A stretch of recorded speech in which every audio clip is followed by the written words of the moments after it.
오늘은 삶의 변화를 일으키는 믿음에 대해서 아브라함을 통해서 어떤 믿음이어야 우리가 변화가 될 수 있나 그것을 함께 나누며 은혜 나누기를 원합니다. 창세기 오늘 본문은 창세기 13장 6절과 야고보서 2장 22절을 가지고 나눌 거예요. 같이 봉독하시겠습니다. 아브라함이 여호와를 믿으니 여호와께서 이를 그의 의로 여기시고 내가 보거니와 믿음이 그의 행함과 함께 일하고 행함으로 믿음이 온전하게 되었느니라. 영혼 없는 몸이 죽은 것 같이 행함이 없는 믿음은 죽은 것이니라. 22절 26절이에요. 신앙의 익숙함 속에서 느껴지는 답답함이 있어요. 우리 집사님도 아마 그런 걸 느끼실 건데요. 그 과정이 성장하는 과정이 있는데 되게 답답함을 느낄 때가 있어요. 하나님의 음성도 들을 수가 없고 응답이 있는 것도 아니고 하나님이 살아계신 것도 잘 안 느껴지고 뭐 여러 가지가 있겠죠. 자, 한 주간 삶의 자리에서 승리하셨죠? 네. 자, 오늘은 이 질문을 한번 시작해 볼까 하는데요. 여러분 하나님을 믿으십니까? 아멘. 네. 예수 그리스도가 나의 구원자이심을 확신하십니까? 아멘. 예수님이 자신의 삶의 주인으로 살고 있습니까? 아멘. 하나님은 살아계신다는 것을 의식하고 체험하고 있습니까? 아멘. 네. 자, 아멘으로 고백을 했고요. 또 어떤 분들은 이것에 차마 대답을 못할 수도 있어요. 둘 다 괜찮습니다. 왜냐하면 우리는 완벽하게 시작하는 사람들이 아니에요. 영은 온전히 구원받았지만 혼과 몸이 온전하지 않기 때문에 변화되지 않은 상태에서 시작을 하기 때문에 성령님 영으로서 몸의 행실을 복종하게 함으로 인하여서 우리가 매일매일 혼의 구원을 이뤄가는 것 그리고 성화되어가는 것이죠. 그렇게 가는 과정에 있기 때문에 저와 우리 집사님 여러분들 같은 상황이에요. 뭐 특별히 다를 것은 없어요. 교회를 다니고 말씀을 듣고 말씀도 읽고 기도도 하는데 내 삶은 그렇게 썩 바뀌는 것 같지 않아. 이게 답답하죠. 그죠? 어떤 사람은 하나님을 만나서 막 좋아지고 응답을 받고 하나님이 원하는 대로 한다고 하는데 나는 그게 왜 안 될까? 내 성품은 과거나 지금이나 똑같은 마음이 똑같은 것 같고 그 다음에 나의 언어, 가치관은 그냥 몇 년을 신앙생활 했어도 수십 년을 신앙생활 했어도 별로 바뀌지가 않는 것을 답답할 때가 있어요. 그럼 삶의 변화를 일으키는 믿음은 과연 무엇일까요? 오늘 첫 번째 본문인 창세기 15장 6절은 이렇게 말을 하고 있어요. 아브라함이 여호와를 믿으니 여호와께서 이를 그의 의로 여기시고 그랬어요. 어떻게 믿었기에 의로 여겼느냐? 신약에 와서는 성령님 하나님의 생명이 우리 안에 오셔서 의가 되었지만 아브라함은 하나님의 생명이 없는 상태예요. 그런데 어떤 믿음이었기에 하나님이 의로 여겼을까? 자, 이 구절을 신약에 와서 사도 바울도 인용을 하고요. 야고보도 인용을 합니다. 사도 바울은 로마서 4장에서 이렇게 이야기를 하죠. 로마서 4장 2, 3절을 보면 만일 아브라함의 행위로서 의롭다 하심을 받았으면 자랑할 것이 있으려니와 그러니까 아브라함이 무슨 잘한 일이 있으면 내가 했다라고 자랑할 것이 있으려니와 하나님 앞에서는 없느니라. 왜? 잘한 것이 없었거든요. 그렇죠? 성경이 무엇을 말하느냐? 아브라함이 하나님을 믿음에 그것이 그에게 의로 여겨진 바 되었느니라 그랬어요. 또 갈라디아에서는 아브라함이 하나님을 믿음에 그것이 그에게 의로 칭하셨다 함과 같으니라. 그런즉 믿음으로 말미암은 자들은 아브라함의 자손인 줄 알지어다 그래요. 그러니까 율법이 있기 전에 430년 전에 아브라함에게 이 믿음으로 의롭게 됐다라는 것을 말씀을 하셨다는 것은 결국 하나님의 거대한 경륜이 여기 숨어 있는 거예요. 앞으로 모든 민족이 예수님이 오셨을 때 예수님만 믿으면 의로 여기게 된다는 것을 미리 보여준 사건이에요. 그죠? 그래서 믿음으로 말미암은 자들은 다 아브라함의 자손인 줄 알라라고 말씀을 하고 있는 거예요. 그런데 이스라엘 그 유대인들은 아니 그렇게 믿지를 않았죠. 그래서 율법을 지켜만 된다고 해서 부딪힌 부분이 많잖아요. 예. 그래서 바울은 우리가 구원받고 의로워지는 것은 율법을 잘 지키거나 선한 행위를 해서가 아니다. 오직 믿음으로 된다라고 지금 로마서에서 갈라디아서 동일하게 말씀하고 있는 거예요. 예. 여기서 믿으니 아브라함이 믿으니라는 그 해당하는 히브리 원어는요. 해만이에요. 이 단어는 아만이라는 어근에서 나왔어요. 아만은 우리가 아멘 하는 거하고 같은 거예요. 같은 뿌리예요. 네. 이 단어의 본래 뜻은 뭐냐면 우리가 지식적으로 지적으로 동의하고 하나님 말씀이 그렇게 하셔서 그래 알아 이거 아니에요. 무엇에 근거를 두고 굳건히 서다. 전적으로 무게중심을 삶의 무게중심을 옮겨서 나 자신을 그분에게 맡기는 것이 진짜 믿음인 거예요. 이게 안 되기 때문에 예배 드릴 때 기도할 때 말씀 볼 때만 믿어지지 나머지 삶은 전부가 내 힘으로 내 열심으로 살기 때문에 변화가 안 일어나는 거죠. 네. 아브라함이 하나님을 믿었다는 것은 무슨 뜻이냐면 당시 아브라함은요 자식이 없었어요. 나이도 들었어요. 80세가 훌쩍 넘은 나이잖아요. 그러니까 이 구약 고대 근동사회에서는요 자식이 없다라는 것은 그 개인적인 가문에만 문제가 되는 것이 아니었어요. 사회적으로, 경제적으로, 종교적으로 치명적인 비극이고 절망 상태인 거예요. 네. 만약에 아브라함이 하나님을 만나지 않았다면 되게 어려움이 있었을 거예요. 왜냐하면 고대 사회에서는 사람의 생명과 가치는 개인이 아니고 가문과 혈통을 통해서 이어진다라고 믿고 있었기 때문에 그래요.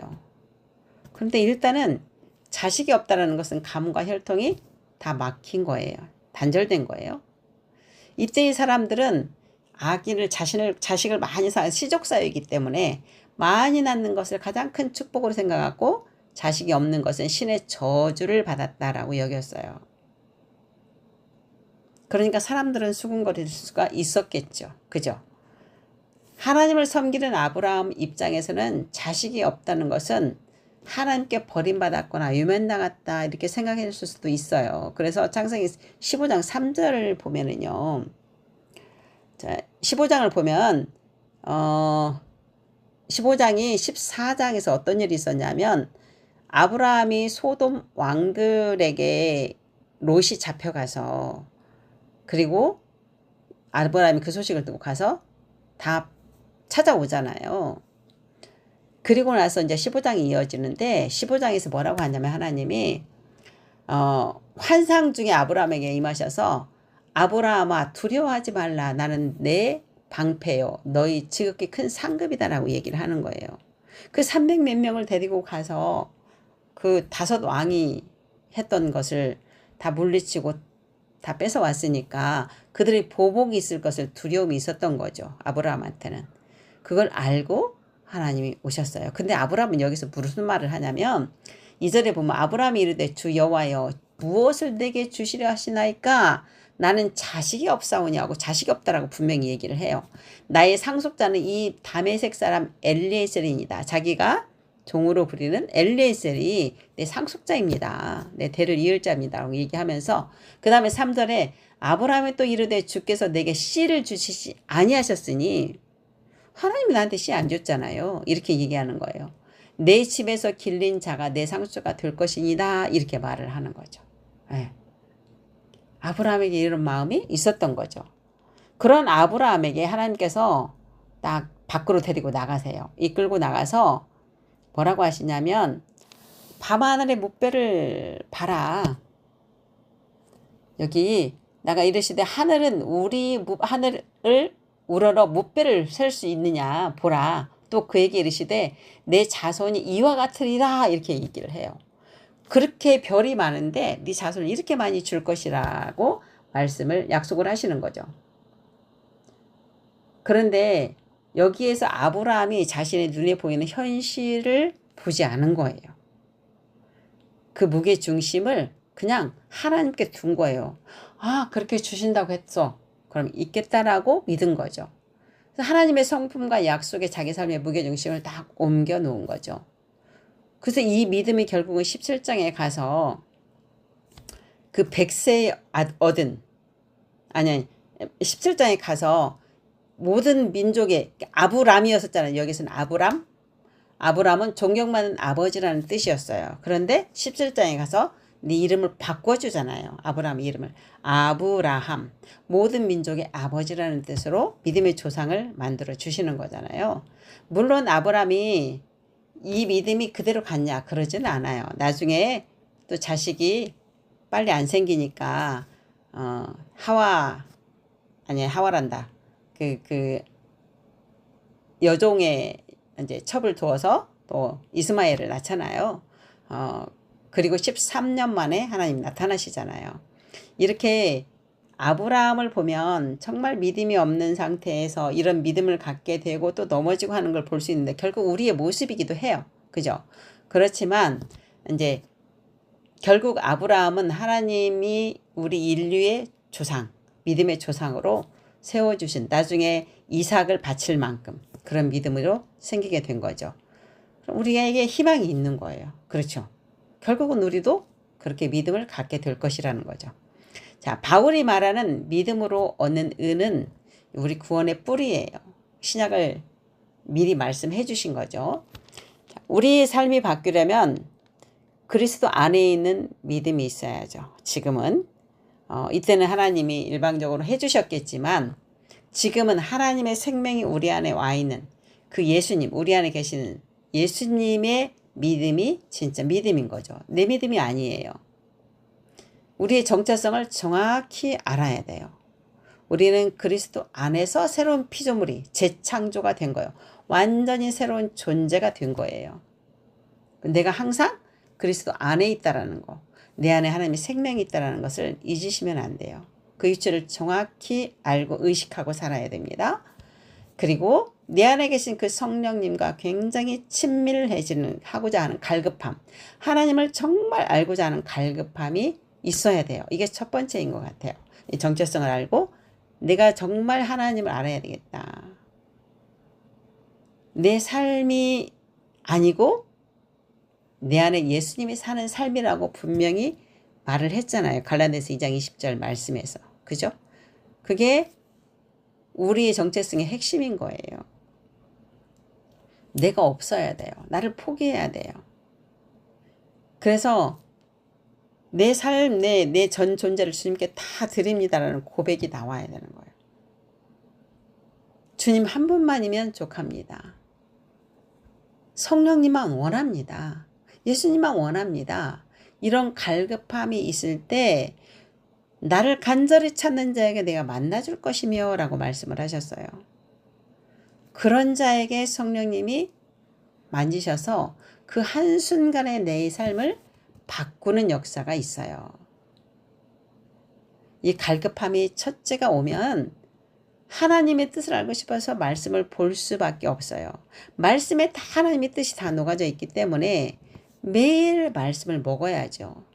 우리가 30세끼 밥 먹는 거하고 똑같이 이 영적인 말씀, 양식을 먹어야 되는 거죠. 기도도 꾸준히 매일 해야 되겠죠. 성령님과 대화하는 거. 앉아서만 시간 내서 기도하는 게 기도가 아니에요. 쉬지 않고 기도하라는 말을 왜 했겠어요? 그럼 계속 앉아서만 기도하겠습니까? 할 수 없죠.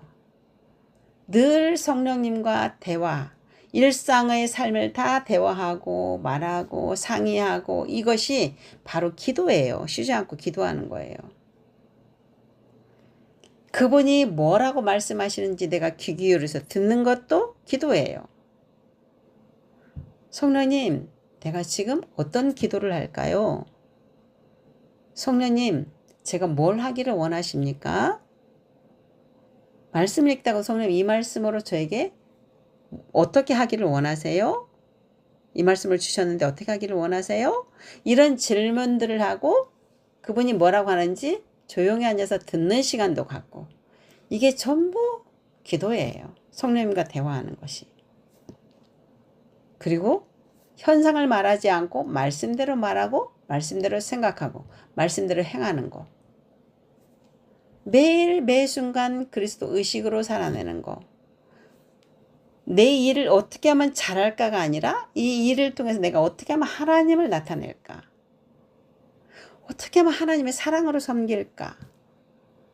이것에 초점을 맞추는 삶. 이렇게 되면은요, 안 변할 수가 없습니다. 이걸 잘하면 안 변할 수가 없어요. 여러분의 삶의 주인이 예수님이라면 내 삶에 일어나는 일들은 모두가 예수님의 일이 되는 거예요. 어려운 일이든 좋은 일이든 다 예수님의 일이에요. 그러면 그 문제들, 어려운 것들 앞에서 우리가 무너지잖아요. 그런 것들을 주님께 다 올려드리는 거예요. 올려드리는 거예요. 그렇게 올려드리고 나는 그리스도 안에 들어가서 하나님이 그 문제를 어떻게 보시는지 보는 거예요. 예수님 문제니까 예수님께 다 올려드려요. 그러면 예수님이 그 일을 해결하시는 거죠. 아브라함의 믿음처럼 하나님께서 우리의 삶을 온전히 이끌어 가시도록 맡겨드리는 거. 나를 포기해야 되는 거예요. 내가 하려고 하는 것을 포기해야 되는 거예요. 그러면 주님이 일하시는 거죠. 자, 두 번째는 열매 없는 믿음은 죽은 것이다라는 야고보서에 아까 읽었던 그 말씀을 가지고 더 알아보겠습니다. 왜 야고보는 행함이 없는 믿음은 죽은 것이라고 했을까? 자, 많은 그리스도인들이 한 번 구원은 영원한 구원이고 나는 예수님을 믿었으니까 구원 받았어. 그래서 내 열심으로 일하고 내 힘으로 열심히 일해도 구원 받는다고 생각하고 그렇게 살고 있습니다. 그런데요, 성경은 그렇게 말하지 않아요. 죄의 본질이 뭐래요? 하나님과 분리된 것. 내가 주인 돼서 사는 삶은 다 죄예요. 또 믿음이 없는 것은 죄라고 분명히 성경에 나오고 있어요.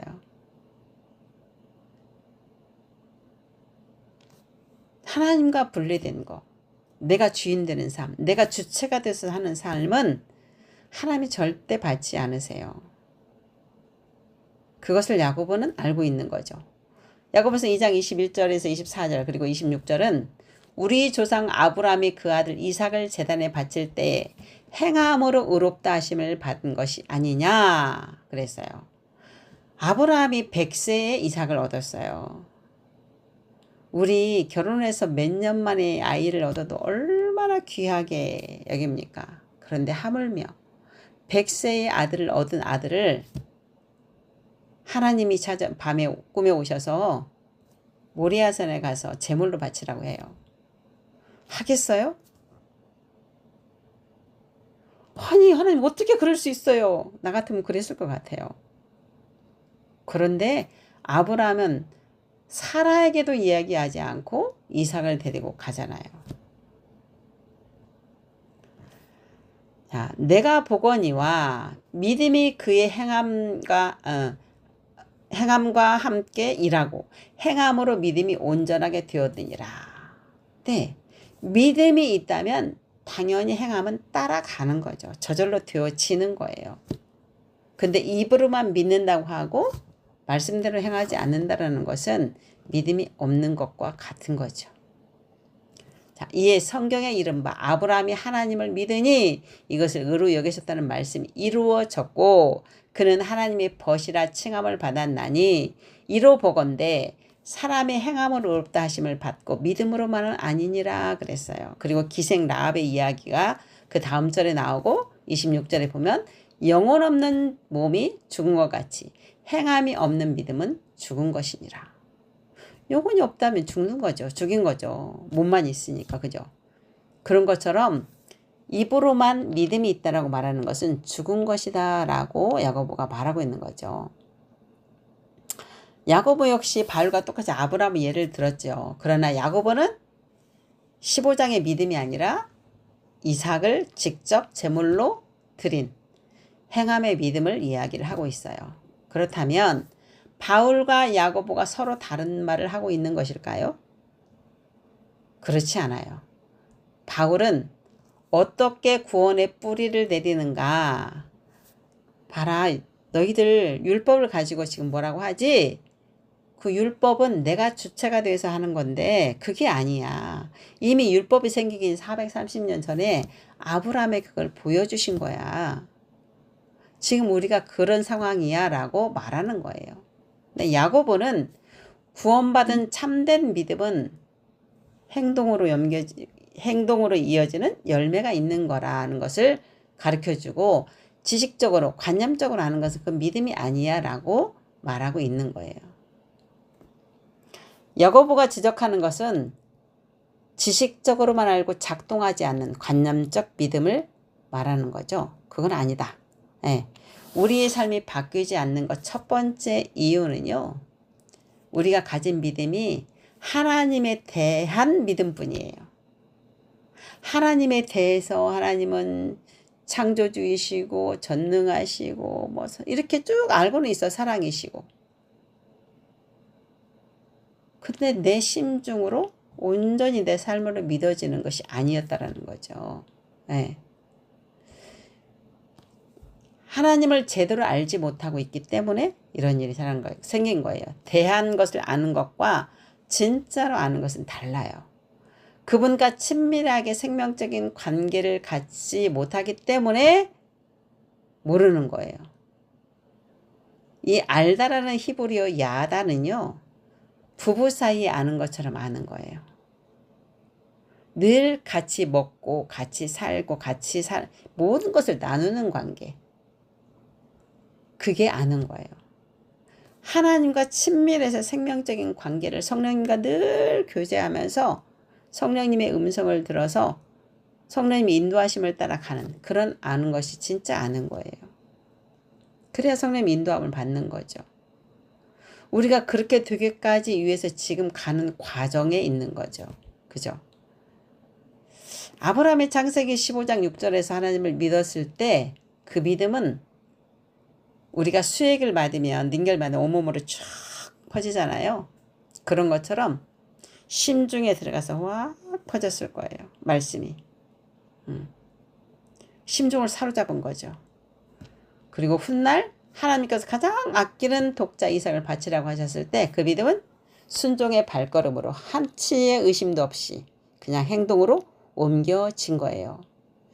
야고보는 바로 이를 두고 행함으로 믿음이 온전해졌다, 완성되었다라고 얘기하는데요.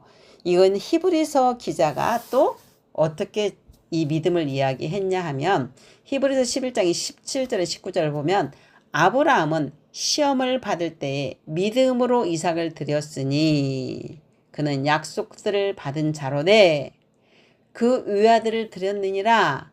그에게 이미 말씀하시기를 내 자손이라 칭할 자는 이삭으로 말미암음이라 하셨으니 그가 하나님이 능히 이삭을 죽은 자 가운데서 다시 살리실 줄을 생각한지라. 믿었다라는 거죠.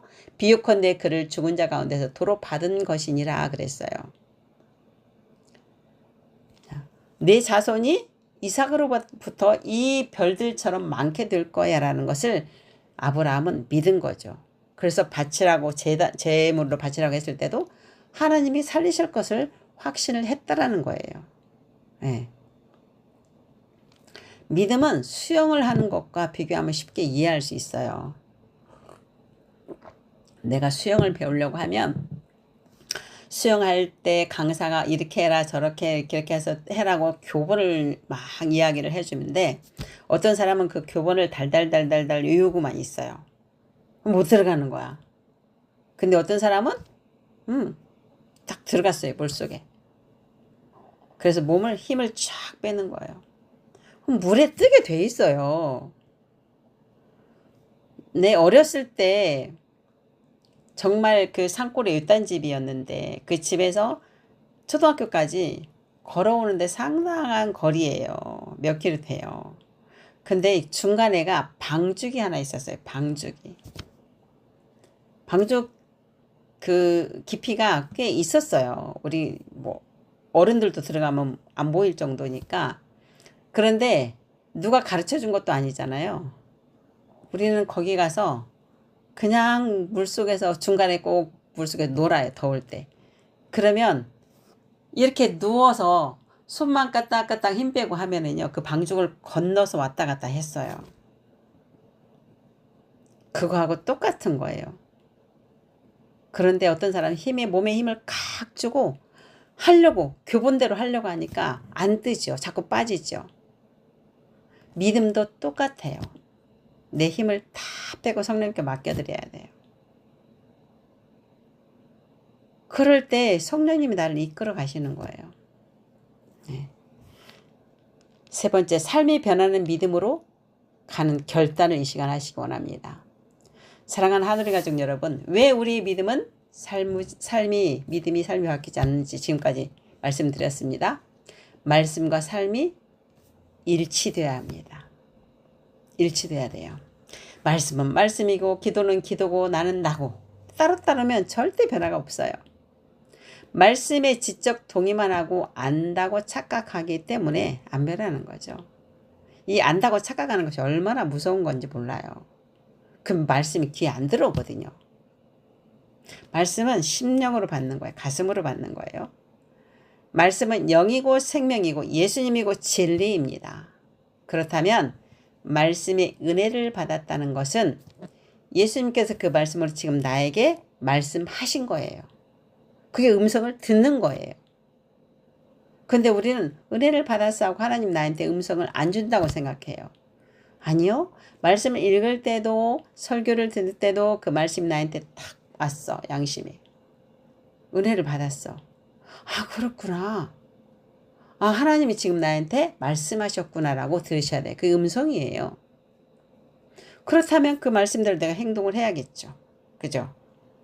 말씀으로 주님께서 나에게 말씀하셨다면 네 주님 그렇게 하겠습니다. 이렇게 순종을 하는 것이 우리가 해야 할 일이에요. 어떤 일이 닥쳤을 때도 결국은 그런 믿음이 있다면 내가 해결하려고 하지 않겠죠. 나는 그리스도 안에 있고 내 삶이 아니라 예수의 삶을 산다면 예수님이 나를 통해 산다면 이거 예수님 문제예요. 예수님 가져가세요. 올려드리고 나는 그리스도 안에서 하나님이 어떻게 하시는지를 보는 거죠. 그리고 하라는 대로 하면 되는 거죠. 그런 변화가 일어날 수밖에 없고 매일매일 삶에서 하나님을 체험하고 사는 거죠. 진짜 믿음은 생명력이 있습니다. 살아서 움직입니다. 씨앗이 땅에 심겨지면 당연히 우리가 싹이 난다는 거 알고 있잖아요. 싹이 나고 때가 되면 열매가 열고 그죠? 네. 그런 것처럼 우리가 그렇게 믿음으로 산다면 당연히 성령의 열매들이 주렁주렁 맺힐 수밖에 없어요. 당연한 거예요. 그거는요.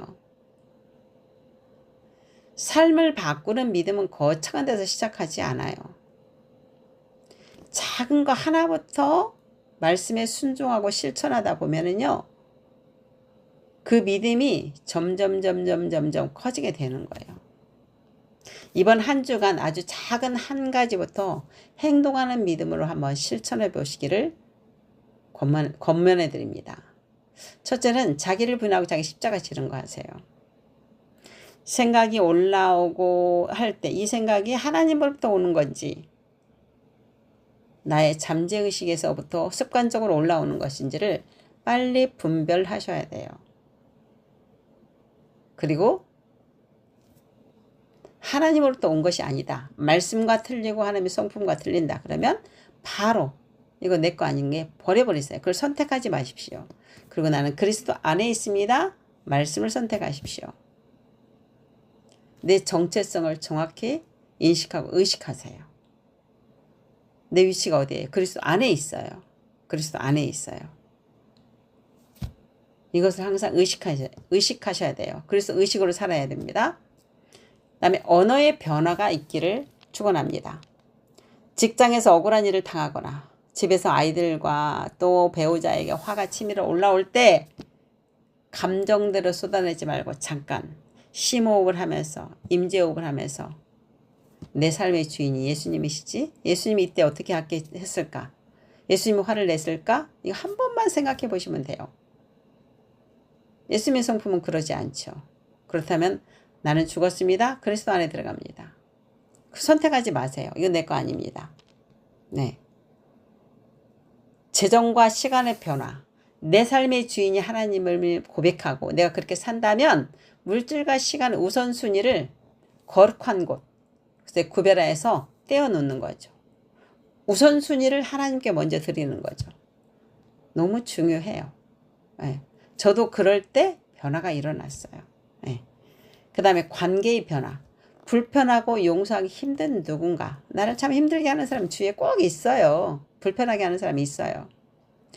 그 사람을 통해서 내가 변화되는, 어쩌면 나를 변화시키는 학교? 선생님이 될 수도 있어요. 그들을 먼저 내가 따뜻한 말 한마디, 용서하고 배려하고 사랑으로 다가가고 그런 발걸음이 있기를 축원합니다. 하나님은 나를 박해하는 자를 위해서 축복하고 기도하라고 했어요. 똑같이 하라고 하지 않았거든요. 하나님 나라는 이 세상 나라하고 너무나 다르기 때문에 우리는 하나님 나라의 시민권을 가지고 있어서 하나님 나라의 법대로 사는 것이 우리가 해야 할 일이고, 그럴 때 하나님의 호의가 따르게 되기 때문입니다. 우리가 작은 순종의 발걸음을 내디딜 때 성령 하나님께서 그 순종을 받으시고 우리의 성품을 바꾸시고 우리의 삶을 변화시켜 주실 것을 확신합니다. 창세기 15장에 아브라함을 부르셔서 무뼈를 보여주시고, 그리고 어떻게 그 약속을 믿을까? 무엇으로 알 수 있습니까? 아브라함이 물었을 때 재물을 가지고 오라고 해서 그 고기를 양쪽 딱 쪼개죠. 그리고 그 사이로 누구만 지나가냐면 하나님만 지나가는 거예요. 원래 고대 근동 지역에서는요, 약속을, 사람과 사람의 약속을 할 때 그렇게 딱 쪼개서 놓고 둘이 같이 들어갔어요. 약속한 사람이. 왜? 둘 중에 하나 약속을 안 지키면 이 고기가 쪼개지듯이 죽는다는 거예요. 그 표시였어요. 그런데 아브라함에게는 하나님은 혼자 지나가요. 하나님이 책임지시겠다는 뜻이에요. 아브라함은 그걸 못 지킬 거 아니까. 사람이니까. 그냥 결국은 우리가 하나님을 알려고 갈급해야 하고, 그래서 갈급해서 말씀을 먹고 기도하다 보면 하나님께서 그 믿음을 갖게 해주시고 한다라는 거예요. 그렇게 무뼈를 보여주시고 마침내 순종의 사람으로 완성해 가셨던 것처럼, 아브라함이 노력해서 갔나요? 아니에요. 하나님이 하셨어요. 그 하나님이 오늘 저와 여러분의 하나님입니다. 이번 한 주간 머리로만 믿는 신앙을 넘어서 삶으로 증명해내는 진짜 믿음의 사람으로 살아가는 저와 여러분이 되시기를 주님의 이름으로 축원합니다. 아멘.